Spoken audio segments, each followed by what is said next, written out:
What's up, guys? Welcome to Knockers on the Bottom. I'm your host, Jay Mill. Jay Miller, if you like.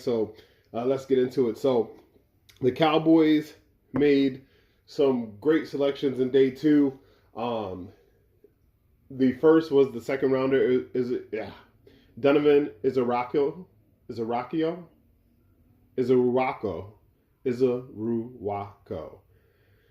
We'll get that. Trust me, he's gonna be here for a long time. I'm usually pretty good with names, but I botched that. But anyway, um, so I heard some of the people talking about how he was a little bit undersized and he can add weight to his frame. And while that might be true as far as adding weight to his frame, he doesn't come across as undersized at all. Like, dude's 6'2", 248 pounds, and he's an edge. And one of the things that we have to remember in this day and age in the NFL is 248 pounds is pretty typical for an edge, especially at 6'2". So, I mean, I feel like maybe at most we want to see him add 7 to 10 pounds of good muscly weight, which will probably happen from his first year to his second year. But for the most part, if he ends up playing at about 255 pounds, that's more than fine to hold up against the run in the NFL. I know we do have some of these tackles that are 300 plus pounds, but they've always been 300 plus pounds, and this isn't the days of yesteryear where you have 280-pound defensive ends. I mean, most defensive ends. I mean, Myles Garrett is a monstrosity, so you don't necessarily count that dude. But most defensive ends who are successful in the NFL are right around that 255-pound, 265-pound mark. But the thing that stands out to me about Donovan is how he can bend around the corner. He gets good pressure off the edge. He actually has a lot of pass rush moves. So the ceiling is very high for that guy, but the floor is also very high because he looks like a guy that can come in day one. I mean, third down, you have him and Micah Parsons on the field with, Osa Digizua and possibly Sam Williams, and that's your four down guys. Or, if you want to bring five and you want to add Dante Fowler to that entire mix, like, offenses are going to freaking be crapping their pants on third down, seeing those guys come through. So they're going to try to do what they've always tried to do to us, which is run on first and second down to stay out of third and long, to keep out of those situations. But I like the pick, and I think that guy's going to be a really good player for us. And then the Cowboys, back to back, because they go with Siobhan Ravel, which Ravel is another person. If you remember when I did my mock draft earlier in this, mock drafting season, we drafted Ravel in the second round when he fell. So for the Cowboys to get him in the third round, pretty awesome there. He is another one that's got some size, some length, some athleticism, some speed.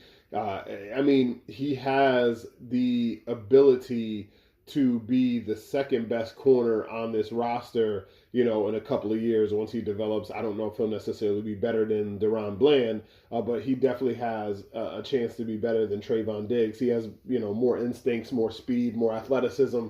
I mean, the guy can cover. So we have to wait and see if it's going to be an injury game with him again. So, we got Carson who's coming off an injury. We got Diggs who's coming off an injury. We drafted Ravel who's coming off an injury. Deron Bland had a stretch fracture in his foot last year. So you are banking a lot on a secondary, that you need to see realize their potential as far as injury play. But if you just wanted to take a look at the big picture of things, you would say by the end of this season, right?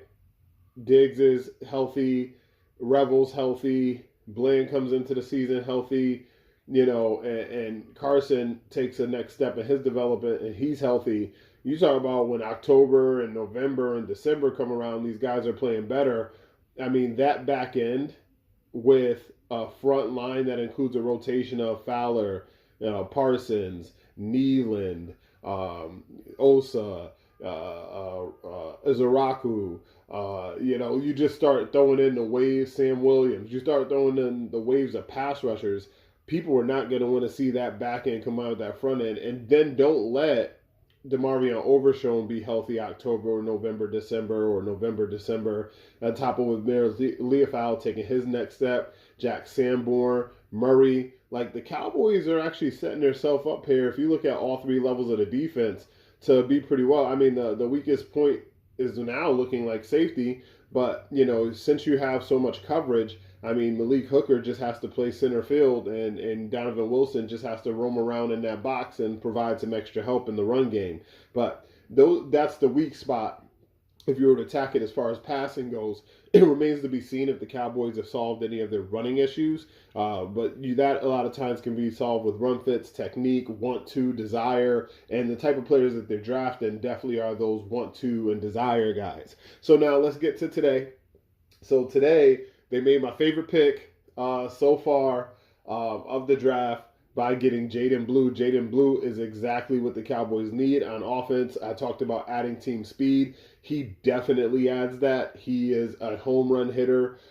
He is going to be one of those guys that can score from anywhere on the field whenever he touches the ball. I know when we were earlier in this draft process, I talked a little bit about Tootin having that speed, but I also talked about he didn't look really natural out of the backfield catching the ball, and then it came to light also. I didn't even realize how much fumble issues he had.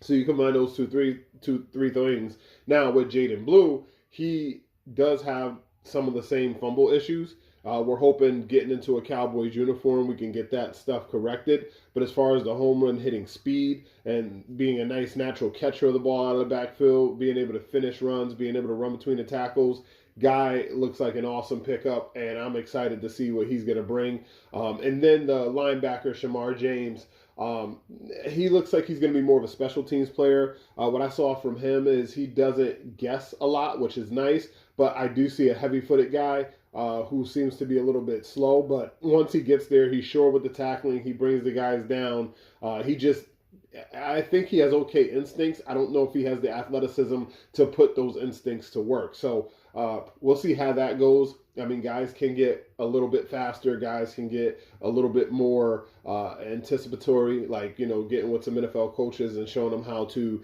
translate those things that you see and those things that you're sure about into making sure that you get there at the right amount of time. So we'll see, but we'll have more draft coverage as the Cowboys continue to make their picks, and then, we'll have like an overall draft, coverage of looking at all 7 rounds and what we think about these guys put together. But thank you guys so much for tuning in. You can follow me on Twitter at JMillerIYL. That's JMiller if you like. You can also hit me up at knockersonthebottom@outlook.com. Again, knockersonthebottom@outlook.com. You can hit me up at knockersonthebottom@gmail.com. Any questions or comments you have, you can leave them below. I'll take them here via Twitter, via email, roll it into a mailbag, make it a formal segment. But thank you guys so much for tuning in. Love you guys. Until next time, I'm your host, J Miller if you like. This has been Knockers on the Bottom. Peace.